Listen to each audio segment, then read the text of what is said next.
Hi hello ನಮಸ್ಕಾರ ಸ್ನೇಹಿತರೆ.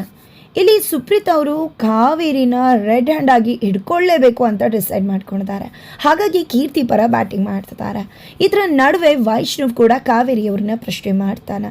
ಕಾವೇರಿ ವಿರುದ್ಧ ಸಿಡಿದೇಳ್ತಾನೆ. ಅಮ್ಮನ ಮೇಲೆ ಅನುಮಾನ ಪಡ್ತಾನೆ. ಇದ್ರ ಜೊತೆಗೆ ಮನೆಗೆ ಬರುವ ಆ ಅತಿಥಿಗಳು ಯಾರಪ್ಪ, ಕಾವೇರಿ ದಂಗಾಗಿದ್ದು ಯಾಕೆ ಅತಿಥಿನ ನೋಡಿದ್ದೆ, ಇದು ಎಲ್ಲವನ್ನ ಕೂಡ ತಿಳ್ಕೊಬೇಕು ಅಂದರೆ ಈಗಲೇ ನಮ್ಮ ಈ ಚಾನಲ್ನ ಸಬ್ಸ್ಕ್ರೈಬ್ ಮಾಡಿ, ಹಾಗೆ ಒಂದು ವಿಡಿಯೋವನ್ನು ಪೂರ್ತಿಯಾಗಿ ನೋಡಿ. ಇಲ್ಲಿ ಸುಪ್ರೀತ್ ಅವರು ಹೇಳ್ತಿದ್ದಾರೆ, ನೋಡು ವೈಷ್ಣವ್, ದಯವಿಟ್ಟು ಕಣ್ತಿರೋದು ನೋಡು, ನೀನು ಯಾಕೆ ರೀತಿ ಮಾತಾಡ್ತಿದ್ಯಾ, ಪುರಾಣಗಳಲ್ಲೂ ಇದೇ ರೀತಿ ಒಂದು ಪ್ರೀತಿ ವ್ಯಾಮೋಹಕ್ಕೆ ಸಿಕ್ಕಿಬಿದ್ದು ಅವ್ರು ಏನೆಲ್ಲ ಅನುಭವಿಸ್ಬಿಟ್ರು ಅದೇ ರೀತಿ ನೀನು ಆಗಬೇಡ. ಒಂದು ಆನೆ ದೊಡ್ಡದಾದ್ಮೇಲೂ ಕೂಡ ಅದು ಆರಾಮಾಗಿ ಆ ಒಂದು ಚೈನಿಂದ ಕಸ್ಕೊಂಡು ಹೋಗ್ಬೋದು. ಅದೇ ಚೈನ್ನ ಚಿಕ್ಕದ್ರಲ್ಲೂ ಕೂಡ ಹಾಕಿರ್ತಾರೆ, ಆದರೆ ಆಗ ಅದಕ್ಕೆ ಕಸ್ಕೊಂಡು ಹೋಗೋಕ್ಕೆ ಆಗ್ತಿರೋದಿಲ್ಲ. ಹಾಗಾಗಿ ಈಗಲೂ ಕೂಡ ಆನೆ ಅನ್ಕೊಂಡ್ಬಿಡುತ್ತೆ ನನಗೆ ಅದರಿಂದ ಬಿಚ್ಕೊಂಡು ಹೋಗುವುದಕ್ಕೆ ಆಗೋದಿಲ್ಲ ಅಂತ. ಅದೇ ಭ್ರಮೆಯಲ್ಲಿ ಅದು ಉಳ್ಕೊಂಡ್ಬಿಟ್ಟಿರುತ್ತೆ. ಹಾಗೆ ನೀನು ಕೂಡ ನಿಮ್ಮಮ್ಮ ಕೂಡ ಚಿಕ್ಕದ್ರಿಂದ ನಿನ್ನನ್ನು ಅದೇ ರೀತಿ ನಿನಗೋಸ್ಕರ ಇದ್ದಾರೆ ಅಂತ ಅಂದ್ಕೊಂಡು ತೋರಿಸ್ಕೊಂಡು ನಿಮ್ಮಮ್ಮ ಹೇಳಿದಾಗೆ ನೀನು ನಿಂತ್ಕೊಂಡು ನಿನ್ನನ್ನು ಎಲ್ಲ ಅವರೇ ಕಂಟ್ರೋಲ್ ಮಾಡ್ತಿದ್ರು. ಹಾಗೆ ಬಂದುಬಿಟ್ಟಿರೋದ್ರಿಂದ ಈಗಲೂ ನೀನು ನಿಮ್ಮಮ್ಮನ ಮಾತೆ ನಂಬ್ಕೋತಾ ಇದೆಯಾ. ದಯವಿಟ್ಟು ನಿನಗೆ ಕಣ್ಣಿಗೆ ಹಾಕಿರ್ತಕ್ಕಂಥ ಪರದೆನ ತೆಗೆದು ನೋಡು ವೈಷ್ಣವ್, ನಿನಗೆ ಸತ್ಯ ಅರ್ಥ ಆಗುತ್ತೆ. ಕಾಲಿಗೆ ಮುಳ್ಳು ಚುಚ್ಕೊಂಡ್ರೆ ಕಿತ್ತು ಬಿಸಾಕ್ಬೋದು, ಆದರೆ ಕಣ್ಣಿಗೆ ಮುಳ್ಳು ಚುಚ್ಕೊಂಡ್ರೆ ಕಣ್ಣು ಕಾಣಿಸೋದಿಲ್ವೋ. ದಯವಿಟ್ಟು ಅರ್ಥ ಮಾಡ್ಕೊ, ಮತ್ತೆ ಸಮಯನ ಮೀರಬೇಡ. ದಯವಿಟ್ಟು ಎಲ್ಲವನ್ನ ಕೂಡ ಯೋಚನೆ ಮಾಡು. ಇದನ್ನೇ ಅಲ್ವಾ ಲಕ್ಷ್ಮಿ ಕೂಡ ಹೇಳ್ತಿದ್ದದ್ದು. ಲಕ್ಷ್ಮಿಗೆ ಏನು ಗೊತ್ತಿತ್ತು, ಈ ಬೆಟ್ಟದ ಮೇಲಿನ ಮಹಾದೇವಯ್ಯ ಮನೆಗೆ ಬಂದು ಹೋದ ಮೇಲೆ ಅಲ್ವಾ ಅವತ್ತು ಕ್ಯಾಮ್ರಾ ವಿಷಯ ಬಂದಿದ್ದು. ಆ ಕ್ಯಾಮ್ರಾದಲ್ಲಿ ಅವಳು ಕೂಡ ಬೆಟ್ಟದ ಮೇಲಿನ ಮಹಾದೇವಯ್ಯ ಮತ್ತು ಕೀರ್ತಿ ಇಬ್ಬರು ಏನು ವಿಷಯ ಹೇಳಿದ್ರು ಅದೇ ವಿಷಯ ತಾನೇ ಅವಳು ಕೂಡ ನಮಗೆ ಹೇಳೋ ಪ್ರಯತ್ನ ಮಾಡಿತು. ಆದರೆ ನಾವೇ ಯಾರೂ ಕೂಡ ಅದನ್ನು ನಂಬಲಿಲ್ಲ ಅಷ್ಟೇ. ಆ ವಿಡಿಯೋನ ಯಾರೂ ಕೂಡ ಬದಲಾಯಿಸಿರಬಹುದಲ್ವಾ ಅಂತ ಹೇಳ್ತಿದ್ದಾರೆ ಸುಪ್ರೀತಾ. ಕಾವೇರಿ ಅವರಂತೂ ಏನು ಮಾತಾಡ್ತಿದ್ಯಾ, ನನ್ನ ಮಗನ ಮ್ಯಾನಿಪುಲೇಟ್ ಮಾಡ್ತಿದ್ಯಾ. ನೋಡು ವೈಷ್ಣವ್, ಇವಳಿಗೆ ಮೊದಲೇ ನನ್ನ ಕಂಡ್ರೆ ಆಗೋದಿಲ್ಲ ಅಂತ ನಿನಗೂ ಕೂಡ ಗೊತ್ತಿದೆ. ಈ ಸುಪ್ರೀತಾ ಮಾತನ್ನ ಯಾವುದೇ ಕಾರಣಕ್ಕೂ ನಂಬೇಡ ಅಂತಾರೆ. ಈ ಕಡೆ ಕೃಷ್ಣಕಾಂತ್ ಅವರು ಕೂಡ ಏನು ಮಾತಾಡ್ತಿದ್ಯಾ ಸುಪ್ರೀತಾ, ನೀನು ಒಬ್ಬೊಬ್ರು ಎಷ್ಟು ಅಂತ ಒಂದೇ ಹೆಣ್ಮಗಳಿಗೆ ಇಷ್ಟೊಂದು ಚಿತ್ರಹಿಂಸೆ ಕೊಡ್ತೀರಾ ಅಂದಾಗ ಯಾಕಣ ಆ ರೀತಿ ಮಾತಾಡ್ತಿದ್ಯಾ. ಇರೋ ಸತ್ಯನ ಅರ್ಥ ಮಾಡಿಸ್ತಿದ್ದೇನೆ ಅಷ್ಟೇ. ನೋಡು ವೈಷ್ಣವ್, ನೀನು ಏನು ಯೋಚನೆ ಮಾಡಿದೆ, ನಡೆದಿರೋದನ್ನು ಸ್ವಲ್ಪ ಕ್ಲಿಯರಾಗಿ ಯೋಚನೆ ಮಾಡು. ಅವತ್ತು ಲಕ್ಷ್ಮಿ ಹೇಳಿದಕ್ಕೂ ಇವರಿಬ್ಬರು ಹೇಳಿದಕ್ಕೂ ತುಂಬಾ ರಿಸೆಂಬ್ಲೆನ್ಸ್ ಇದೆ. ಖಂಡಿತವಾಗ್ಲೂ ಅವಳೇ ಹೇಳಿದ್ದು ಇದೇ ಮಾತುಗಳು.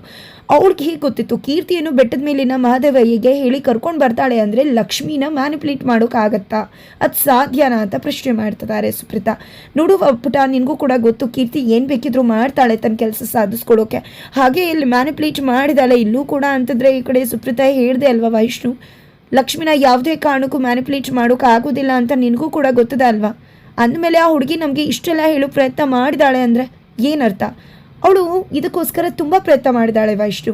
ಇವತ್ತು ಕೀರ್ತಿ ನಮ್ಮ ಮುಂದೆ ಇದ್ದಾಳೆ, ಆದರೆ ಕೀರ್ತಿ ನ್ಯಾಯ ಕೊಡಿಸ್ಬೇಕು ಅಂತ ಅಂದ್ಕೊಂಡಿದ್ದು ಲಕ್ಷ್ಮಿ ಇವತ್ತು ನಮ್ಮ ಜೊತೆ ಇಲ್ಲ. ಲಕ್ಷ್ಮಿ ತುಂಬಾ ಪ್ರಯತ್ನ ಪಟ್ಟಿದ್ದಾಳೆ. ಅಷ್ಟಿಷ್ಟು ಪ್ರಯತ್ನ ಪಟ್ಟಿಲ್ಲ. ಅದಕ್ಕೆಲ್ಲ ಕಾರಣ ಕೀರ್ತಿಗೋಸ್ಕರ. ಖಂಡಿತವಾಗ್ಲೂ ಅವಳು ಕೀರ್ತಿ ವಿಷಯದಲ್ಲಿ ಅಪ್ಸೆಟ್ ಆಗಿದ್ದು ನಿಜ, ಆದರೆ ಅವಳು ನಾಟಕ ಮಾಡಿದ್ಲು. ಯಾಕೆ ಹೇಳು, ಕೀರ್ತಿನ ಹುಡುಕ್ಬೇಕು ಅನ್ನೋ ಒಂದೇ ಕಾರಣಕ್ಕೆ ಆಶ್ರಮದಲ್ಲಿ ಉಳ್ಕೊಂಡ್ಲು.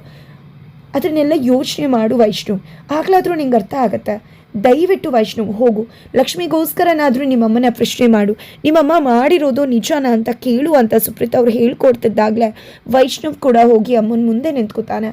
ಈ ಕಡೆ ಬೇಡ ಪುಟ್ಟ, ನನ್ನನ್ನು ಪ್ರಶ್ನೆ ಮಾಡಬೇಡ ಅಂತ ಕಾವೇರಿಯವರು ಅನ್ಕೋತಿದ್ರೆ ಈ ಕಡೆ ವೈಷ್ಣವ್ ಬಂದಿದೆ. ಅಮ್ಮ ದಯವಿಟ್ಟು ನಿಜ ಹೇಳಮ್ಮ, ಇಲ್ಲಿ ಕೀರ್ತಿ ಹೇಳಿದ್ರಲ್ಲಿ ಯಾವುದಾದ್ರೂ ನಿಜ ಇದೆಯಾ, ಇದ್ರೆ ಒಪ್ಕೊಂಬಿಡು ಅಂತ ಹೇಳ್ತಿದ್ದಾಗಲೇ ಏನು ಮಾತಾಡ್ತಿದ್ಯಾ ಪುಟ್ಟ, ನನ್ನ ಮೇಲೆ ಅನುಮಾನ ಪಡ್ತಿದ್ಯಾ. ಇಲ್ಲ ಪುಟ್ಟ, ಏನೂ ಇಲ್ಲ, ನನಗೇನೂ ಕೂಡ ಗೊತ್ತೇ ಇಲ್ಲ ಅಂತ ಹೇಳಿದ ತಕ್ಷಣ ಈ ಕಡೆ ಕುಸ್ತೋಗಿ ಕೆಳಗಡೆ ಕೂತ್ಕೊಂಡ್ಬಿಡ್ತಾನೆ ವೈಷ್ಣು. ಪ್ಲೀಸ್ ಅಮ್ಮ, ಮಂಡಿ ಅವ್ರಿಗೆ ಕೇಳ್ತಾ ಇದ್ದೀನಿ, ದಯವಿಟ್ಟು ಅದರಲ್ಲಿ ಏನಾದರೂ ಸತ್ಯ ಇದ್ದರೆ ದಯವಿಟ್ಟು ಒಪ್ಕೊ ಅಂದಾಗ ಏನು ಮಾತಾಡ್ತಿದ್ಯಾ ಪುಟ್ಟ. ನನಗೇನೇ ಮಾಡಿದರೂ ಕೂಡ ಅದು ಎಲ್ಲವೂ ಕೂಡ ನಿನ್ನ ಒಳ್ಳೇದಕ್ಕೋಸ್ಕರನೇ ಅನ್ನೋದು ನಿನಗೂ ಕೂಡ ತುಂಬ ಚೆನ್ನಾಗಿ ಗೊತ್ತಿದೆ. ನನ್ನ ಮೇಲೆ ಅನುಮಾನ ಪಡ್ತಿದ್ಯಾ ಪುಟ್ಟ. ಇವರು ಎಲ್ಲರೂ ಕೂಡ ನಿನ್ನನ್ನು ನನ್ನ ವಿರುದ್ಧವಾಗಿ ಕಟ್ತಿದ್ದಾರೆ.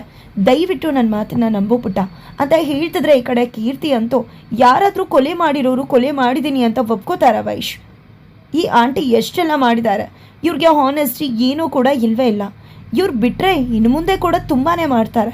ಎಂದೂ ಕೂಡ ಇವರು ಬದಲಾಗೋ ಜಾಯಮಾನನೇ ಅಲ್ಲ ಅಂತ ಹೇಳ್ತಿದ್ದಾಳೆ. ತದನಂತರ ಈ ಕಡೆ ಕೀರ್ತಿ ಹೇಳಿದ ಮಾತು ಕಾವೇರಿಗೆ ಏನು ಮಾಡಬೇಕು ಅಂತ ದಿಕ್ಕೆ ತೋಚ್ದಾಗೆ ಮಾಡಿದೆ.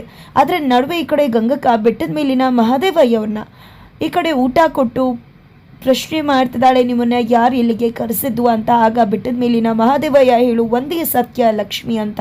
ಹಾಗಿದ್ರೆ ಇಲ್ಲಿ ಲಕ್ಷ್ಮಿನೇ ಬೆಟ್ಟದ ಮೇಲಿನ ಮಹಾದೇವಯ್ಯ ಅವ್ರನ್ನ ಕರೆಸಿರೋದು ಅನ್ನೋದು ಕ್ಲಿಯರ್ ಆಗುತ್ತೆ. ಬಿಕಾಸ್ ಇದರಿಂದ ನಮ್ಗೆ ಅರ್ಥ ಆಗ್ತಕ್ಕಂಥದ್ದು ಲಕ್ಷ್ಮಿ ಸತ್ತಿಲ್ಲ, ಬದುಕಿದಾಳೆ ಅಂತ. ಜೊತೆಗೆ ಇಲ್ಲಿ ಗಂಗಕ್ಕ ಕೂಡ ಬೆಟ್ಟದ ಮೇಲಿನ ಮಹಾದೇವಯ್ಯವ್ರನ್ನ ಏನೋ ಲಕ್ಷ್ಮಕ್ಕ ಹೇಳಿದ್ರ ಅಂದ ತಕ್ಷಣ ಎಚ್ಚೆತ್ಕೊಂಡ್ಬಿಡ್ತಾರೆ ಬೆಟ್ಟದ ಮೇಲಿನ ಮಹಾದೇವಯ್ಯನೇ. ಸುಪ್ರೀತಾ, ಕೀರ್ತಿ ನಿಮ್ಮ ಹೆಸರೇನು ಅಂತ ಕೇಳ್ತಾರೆ. ನಾನು ಗಂಗಕ್ಕ ಅಂತ ಹೇಳಿದ ತಕ್ಷಣ ಹಾಗಿದ್ರೆ ನೀನೇ ಕರೆಸಿದ್ದು, ಗಂಗಕ್ಕ ನನ್ನನ್ನು ಕರೆಸಿದ್ದು ಅಂತ ಬೆಟ್ಟದ ಮೇಲೆ ಮಹಾದೇವಯ್ಯ ಹೇಳ್ಬಿಡ್ತಾರೆ. ಅಯ್ಯೋ, ಬಿಟ್ಟರೆ ನನ್ನ ಕುತ್ತಿಗೆಗೆ ಬರ್ತಾನಲ್ಲಪ್ಪ ಈ ಮನುಷ್ಯ ಅಂತ ಹೆದರ್ಕೊಂಡ್ಬಿಡ್ತಾಳೆ ಗಂಗಕ್ಕ. ತದನಂತರ ಡೋರ್ ನಾಕ್ ಆಗ್ತದೆ, ಬೆಲ್ ರಿಂಗ್ ಆಗ್ತದೆ, ಮನೆ ಡೋರ್ದು ಓಪನ್ ಮಾಡ್ತಾರೆ. ಈ ಕಡೆ ಗಂಗಕ್ಕ ಪೊಲೀಸ್ ಅವರ ಎಂಟ್ರಿ ಆಗಿದೆ. ಪೊಲೀಸ್ ಅವ್ರನ್ನ ನೋಡ್ತಿದ್ದಾಗೆ ಈ ಕಡೆ ವೈಷ್ಣವಣ್ಣ, ಕಾವೇರಮ್ಮ ಹಾಗೆ ಸುಪ್ರೀತಾ ಅಕ್ಕ ಬನ್ನಿ, ಇಲ್ಲಿ ಯಾರು ಬಂದಿದ್ದಾರೆ ಅಂತ ಜೋರಾಗಿ ಕೂಗ್ತಾರೆ. ಎಲ್ಲರೂ ಕೂಡ ವೈಷ್ಣವ್ ಸಮೇತ ಕಾವೇರಿ ಸಮೇತ ಅಲ್ಲಿಗೆ ಬರ್ತಾರೆ. ಪೊಲೀಸ್ ಅವ್ರನ್ನ ನೋಡಿ ಶಾಕ್ ಆಗ್ತಿದ್ದಾರೆ. ದೊಡ್ಡ ಬಿಗ್ ಶಾಕ್ ಆಗ್ತಿರೋದು ಕಾವೇರಿಗೆ. ನನ್ನ ಕತೆ ಮುಗೀತು ಅಂತ. ಯಾರು ಇವ್ರನ್ನ ಬರೋಕೆ ಹೇಳಿದ್ದು ಅಂತದಾಗೆ ಕೀರ್ತಿ, ನಾನೇ ಬರೋಕೆ ಹೇಳಿದ್ದು, ನನ್ನ ಮೇಲೆ ಅಟ್ಯಾಕ್ ಆಗಿರೋದು ಮರ್ಡರ್ ಅಟೆಂಪ್ಟ್ ಅಲ್ವಾ, ಅದಕ್ಕೋಸ್ಕರ ನಾನೇ ಹೋಗಿ ಕಂಪ್ಲೇಂಟ್ ಕೊಟ್ಟೆ. ಇವರೇ ಕಾವೇರಿ ಆಂಟಿ, ಇವರೇ ನನ್ನ ಮೇಲೆ ಅಟೆಂಪ್ಟ್ ಟು ಮರ್ಡರ್ ಮಾಡಿದ್ದು ಅಂತ ಹೇಳಿ ಪೊಲೀಸ್ ಅವ್ರಿಗೆ ಹೇಳ್ತಿದ್ದಾಳೆ ಕೀರ್ತಿ. ಏನು ಮಾಡ್ತಿದ್ಯಾ ಕೀರ್ತಿ, ಇಲ್ಲದೆ ಇರೋದನ್ನೆಲ್ಲ ಇಷ್ಟು ಚಿಕ್ಕ ವಿಷಯಕ್ಕೆ ಇದನ್ನೆಲ್ಲ ಮಾಡಬೇಕಿತ್ತ ಅಂದಾಗ ಏನು ಅಂಕಲ್ ಹೇಳ್ತಿದ್ರ, ಇದು ಚಿಕ್ಕ ವಿಷಯನ? ಕಾವೇರಿ ಆಂಟಿಗೆ ರಕ್ತದ ರುಚಿ ಹತ್ಬಿಟ್ಟಿದೆ, ಅವ್ರು ಎಂದೂ ಕೂಡ ಬದಲಾಗೋರೆಲ್ಲ, ಇದಕ್ಕಿಂತ ಮತ್ತೊಂದಷ್ಟು ಮಾಡ್ತಾರೆ ಬಿಟ್ರೆ ಅಂತ ಕೀರ್ತಿ ಹೇಳ್ತಿದ್ದಾಳೆ. ಈ ಕಡೆ ಅಜ್ಜಿ ಅಂತೂ ನಮ್ಮನೇಲಿ ಆಡ್ಕೊಂಡು ಬೆಳೆದಿರೋ ಹುಡುಗಿ ಅಂತ ಅಂದ್ಕೊಂಡು ನಾವು ಸುಮ್ಮನೆ ಇದ್ರೆ ಇಷ್ಟೆಲ್ಲ ಮಾಡ್ತಾ ಇದೆಯಲ್ಲ ಕೀರ್ತಿ, ನಿಜವಾಗ್ಲೂ ಕೂಡ ನಮ್ಮನೆಗೆ ಬಂದಿರೋದೇ ನೆಮ್ಮದಿ ಹಾಳು ಮಾಡೋಕ ನೀನು, ನನ್ನ ಮಗಳನ್ನೇ ಕೊಲೆಗಾರ್ತಿ ಅಂತೀಯ ನೀನು ಅಂತ ಅಜ್ಜಿ ಕೋಪ ಮಾಡ್ಕೊತಿದ್ದಾರೆ. ಈ ಕಡೆ ಕೃಷ್ಣಕಾಂತ್ ಅವರಂತೂ ದಯವಿಟ್ಟು ಇಲ್ಲೇನೋ ಮಿಸ್ಕನ್ಸೆಪ್ಷನ್ ಆಗಿದೆ, ಸ್ಮಾಲ್ ವೆಟರ್, ದಯವಿಟ್ಟು ನೀವೇನು ತಪ್ಪು ತಿಳ್ಕೊಬೇಡಿ, ನಮ್ಮದು ರೆಸ್ಪೆಕ್ಟೆಡ್ ಫ್ಯಾಮಿಲಿ, ದಯವಿಟ್ಟು ಇಲ್ಲಿಂದ ಹೊರಟುಬಿಡಿ ಅಂದಾಗ ನಾವೇನು ಇಲ್ಲಿ ಊಟ ಮಾಡ್ಕೊಂಡು ಹೋಗೋಕ್ಕೆ ಬಂದಿಲ್ಲ ಅಂತ ಇನ್ಸ್ಪೆಕ್ಟರ್ ಹೇಳ್ತಿದ್ದಾರೆ.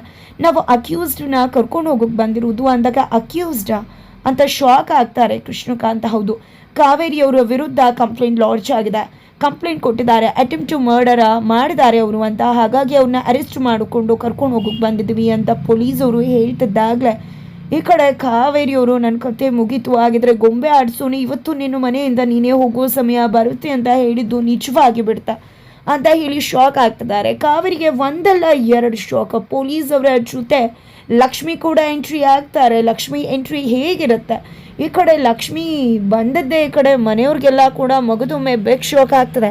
ಹಾಗಿದ್ರೆ ಆಗಿದ್ದೇನು, ಆಗ್ತಿರೋದು ಯಾವ ರೀತಿಯ ಕತೆಗೆ ಟ್ವಿಸ್ಟ್ ಸಿಗ್ತಾ ಇದೆ.